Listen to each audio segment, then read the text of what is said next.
In this video, I will show you how to create this masking effect for a historical documentary.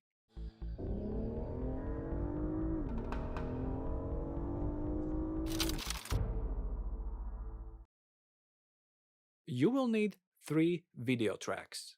First, insert the image of your map in the first video track. Then copy it into the third track by clicking and dragging. Now go back to the first track and click on Event Pan/Crop. Instead of Position, choose Mask. Switch to the Anchor Creation tool by pressing D on your keyboard and make a path following the outline of the country. You can switch back to the Normal Edit tool by hitting Space.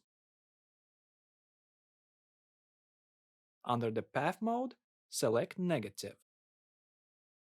Now insert your second picture into the second track.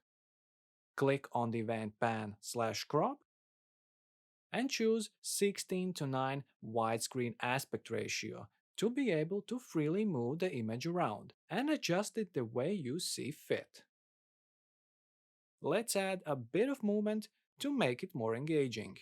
Make a second keyframe and change the position of the image. Lastly, go to Event FX to add the old film effect. Choose Film Effects, click Add and OK. Now adjust the settings the way you like.